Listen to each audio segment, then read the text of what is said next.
भाई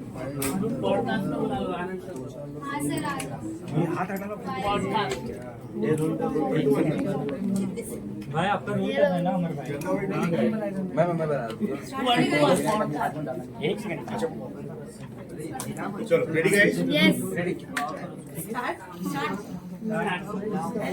सबसे पहले तो जानना चाहेंगे कि इस वीक आपको ऐसा क्यों गट फीलिंग है कि आप फिगर से बिगर होने वाले हो? क्योंकि मुझे हर वीक जिसकी भी गट फीलिंग आती है वो बहुत सही होती है। इस बार मुझे अपने लिए आई और मेरा विक्ट हो गया। I was right.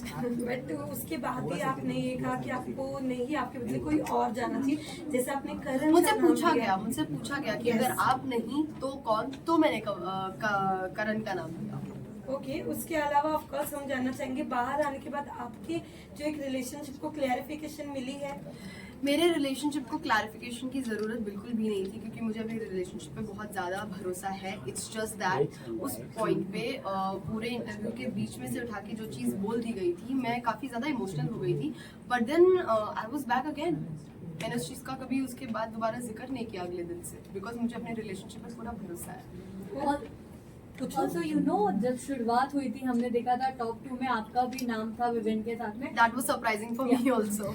बट क्या लगता है क्या चीज ऐसी गलत चली गई जो वो बोलते ना चीजें रियलिटी में नहीं? I don't know, I think ये सवाल हमें मेकर्स से पूछना चाहिए कि उनको ज्यादा बेटर पता है, बिकॉज मुझे टॉप 2 की चीज भी नहीं पता थी, मुझे ये चीज भी नहीं पता है।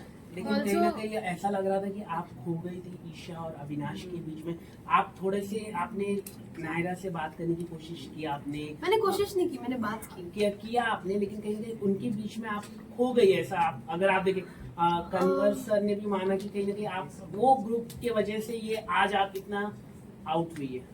मैं डेफिनेटली ये नहीं कहूंगी कि मैं ग्रुप की वजह से आउट हुई हूँ। ये कहना तो बहुत ही ज्यादा गलत हो जाएगा कि मैं ग्रुप की वजह से आउट हुई हूँ। क्योंकि आप सबसे बात करते थे, आप सबसे बात करते थे। अगर हम देखें पूरे बिग बॉस में सबसे मिलाकर आप बात करते थे, लेकिन कहीं ना कहीं ईशा और अविनाश की वजह से आप ये थोड़ा बैकआउट हुआ है आपका।